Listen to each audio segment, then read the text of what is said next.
Well, good evening. Today is some foggy weather over here in New York, and although we can't fly, we can certainly, practice some radio communication and some checklist work for, getting ready to fly for beginner pilots. I've only got a couple hours under my belt, to be honest with you, but I still felt compelled to share some tips and some other tricks here that I might have that you might not be aware of to help prepare yourself for your journey. Um, this might give you a little head start if you haven't prepared already. So let's get started. The first thing we've got here um, is I've had a couple of cheat sheets where I would do initial call-ups if I was 10 miles away. So I have a cheat sheet of what I'll be saying there. If I was parked and just ready to move, calling up the ground. Write these out, practice your language, try to figure out what aircraft number, make one up if you have to. We'll do a little bit of that today. So some of my cheat sheets, although you're not going to go back and read them, they're great to write out because it just really helps cement everything. So today, yeah, we're going to talk about some checklists. So I do recommend that you do have the checklists for the airplane that you're going to fly. These happen to all be laminated and a hole punched all at the same spot, with a wire tie there. So before takeoff, I know I have to, set parking brake, close and latch the cabin doors, flight controls for you correct. So things like that. So I just go through these checklists. Um, Printing these and laminating these is priceless. So, just have all these. So if you're climbing, you've got a checklist for that, cruising. Kind of reminds you the flaps, what the position of the flaps are. And, for descending and things like that, tells you to turn on the carb heat, of course, and add flaps for shortening up your descent. Um, so a walk-around inspection gives you the whole walk-around inspection of how you should visually inspect the airplane. So these are all great to have. Those are checklists. All right. I want to give you another little secret. I have also printed, see if I can find them. I'll blow up the airport that I'm going to be flying at from the sectional, and I'll print these. And now, when I get the wind, I can draw it right on there. So I know what runway I'm going to use because I've been assigned a runway. So I'll kind of figure out, so I'll put a little arrow there. Okay, I'm going to be taking 26 today. And the wind's at 240, so I'll plot that out as well. So I know what direction I'm treating the airplane for taxi the whole way. I can kind of figure out, okay, the winds are coming from here, here I am. So I'm treating it for taxi, if the winds are picking up a bit. And I'm also understanding the effects of the crosswind as I'm lining up to the runway and taking off. So totally little wonderful, helpful cheat sheet there. And then you can even take the cheat sheets and write down your plane number and then also the ATIS information. And then you can even kind of write out what you're going to say. So this is actually a cheat sheet from when I went up in an airplane and picked off the ATIS information, and I was able to just jot out exactly what I wanted to say to the ground controller and did the call up myself. The very first time I got into the airplane. So that's probably from just doing all these little cheat sheets all these time. Was able to do that. I did make a mistake on my second trip out, so nobody's perfect, right? So a couple more cheat sheets is one is the phonic alphabet. I've got that laminated on a card. I've got the airport diagram I'm flying at laminated on a card.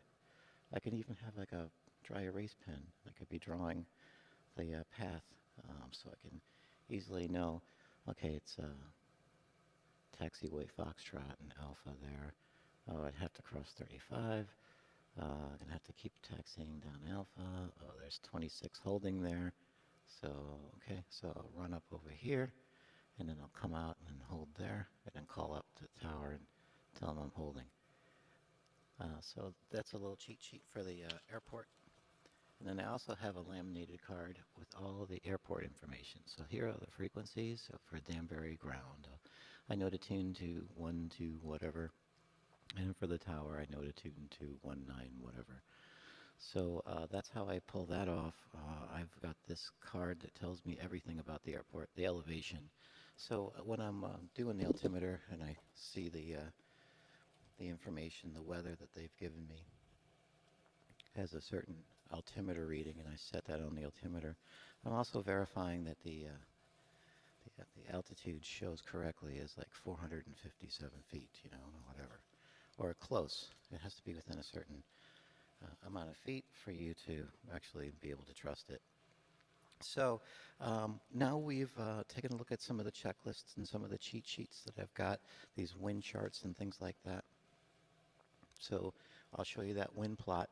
We're going to get the ATIS information. So you can pretend you're in the airplane with the radio, and I can even make it sound like I am in the airplane with the radio.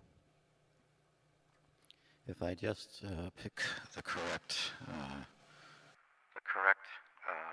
setting, add a little bit more resonance and maybe some more echo, some chorus, resonance.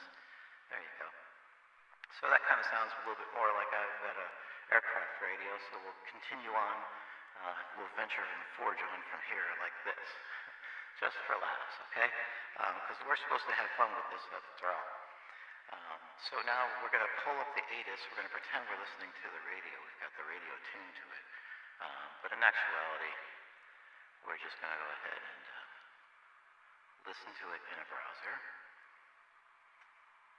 So you've got your little clipboard attached to your knee pad, and you've got a pen holder there, so we're going to pull the pen out.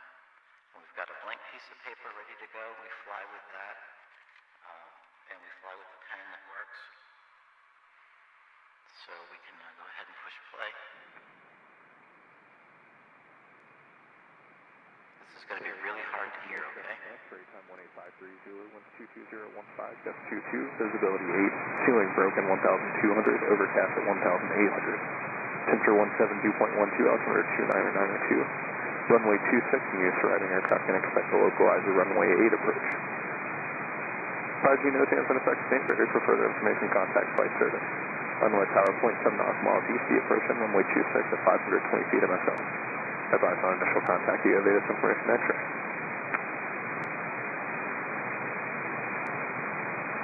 Canberra Tower, ATIS information X-ray time 1853, Zulu 122015, gust 22, visibility 8, ceiling broken 1200, overcast at 1800. Temperature 172.12, altimeter 29902. Runway 26 in use, arriving aircraft can expect the localizer runway 8 approach. 5G NOTAMs in effect, standard. For further information, contact flight service. Runway tower, 0.7 knots, miles east, approach on runway 26 at 520 feet MSL. Advise on initial contact, you have ATIS information X-ray.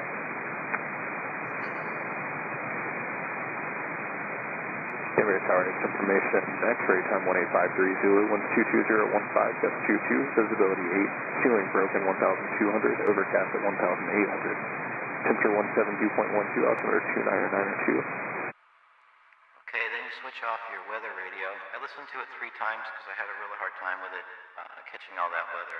He did say the wind was coming from 220, and it was at 15, gusting at 22.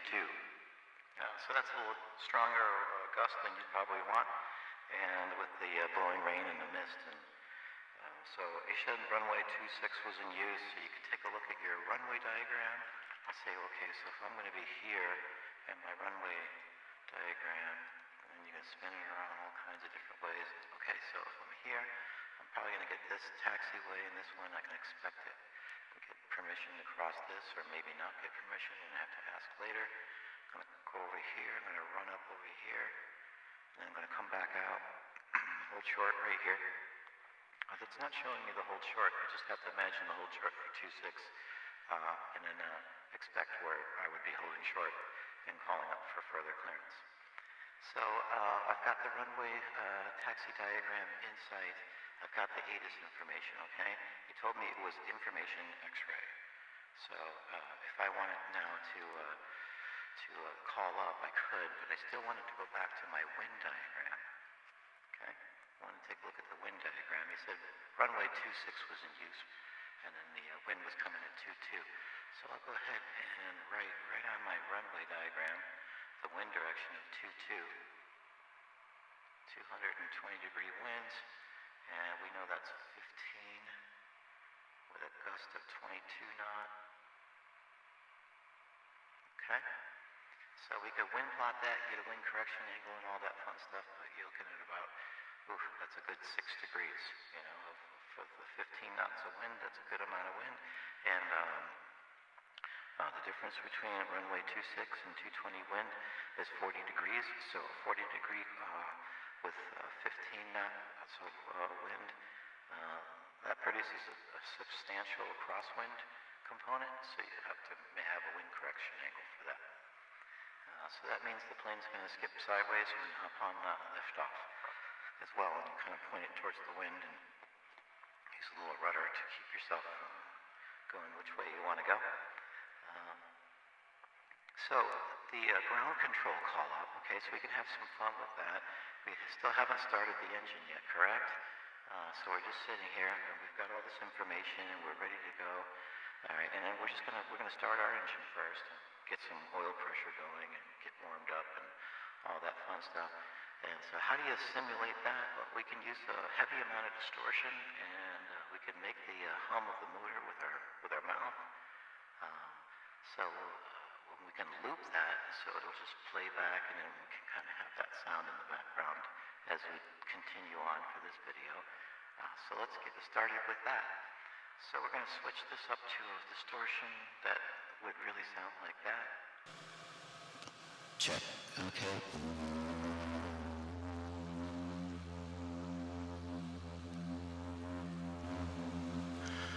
So that's all looped out, and we're going to switch back for our voice. Now we're back to air traffic control with our voice. We've got this engine sound in the background as well, so we get that going at the right volume. So how annoying is that? But anyway, it really makes you feel like you're in the plane, you started it up, and close your eyes and just visually go through the checklist in your head, and then go through the checklist on the cards as well. So after you got the engine all fired up, the cards will tell you before takeoff, make sure that everything's working good. It's going to tell you what gauge to look at, where your carb heat should be at, okay, what your suction gauges should look like, what your alcohol ammeter should look like. So the radios, are your radios set? You're going to have one radio set to the ground, and you can have the other switch over to the tower at the switch of the button. So after you run up, you don't have too much to deal with. You just switch, hit the switch button, and you're going to be ready to talk to the tower. So throttle friction release, you're going to be adjusting that. Brakes, you're going to be releasing those, and testing. So all these checklists, okay? So you're going to go through all those. Now you've got your checklist done, you've got your engine all warmed up, you can go ahead and do the ground control call up from here, right? So the ground control call consists of two, who you're calling. So if it's my airport locally to me, it's Danbury. So Danbury ground. That's who I'm talking to. Two. So the from, that's me. So I'm a Cessna 6260 Sierra. So I'll be always referencing that when I do frequency changes. Where am I at? So for the initial call up for the ground, you have to tell him where you're at, so he knows how to send you from taxi to the runway. And what are you doing? What do you plan to do today? Remaining in the pattern? Are you doing a departure to the west? Straight out departure? So just inform him what you're doing real quick with that. And what information did you get? Did you listen to the ATIS weather information? So that's our information today is information X-ray. Okay, so just remember that. So when we do the count up for the Danbury Tower, you do it as such. A Danbury ground, Cessna 6260 Sierra is at Business Air Center for pattern work with information X-ray. And then they're going to call back. They'll probably won't do your whole call sign. They'll probably shorten that up to the last three. So they'll probably say something like 60 Sierra, taxi via Foxtrot Alpha across 35. Hold short 26. And you'll have to repeat that back. So you can't really write it down. You can try, but you better be just be listening and just get a good memory going there. So you're just going to respond back. Roger, Danbury ground, taxi via Foxtrot Alpha across 35. Hold short at 26. 60 Sierra. So now you can communicate it back with your ground taxi instructions. So you can go ahead and get your plane going. And with this noise in the background, if you want, you can even pretend like you're taxiing. So just, pretend you're pushing a little bit on that right rudder to go right, pushing a little bit on that left to go left, trying to stay on that line. I know that's nerve-wracking at first because I certainly can't do it so well. So, you pretend you're putting along, you get up to the run-up area, you can pretend you're doing your run-up, you got a run-up checklist and everything. You want to check the mag 1, check mag 2, you want to check carb heat, make sure they all have some sort of effect in RPM, and then you're ready to go. Once that plane sounds good, you get good RPM, good oil pressure, good ammeter, now you're ready to move yourself out there and get up and lined up at the holding point for the runway that you've been asked to hold short of. And then you're going to switch your radio over to the tower frequency, and you're going to call it the tower, and you're going to simply tell them,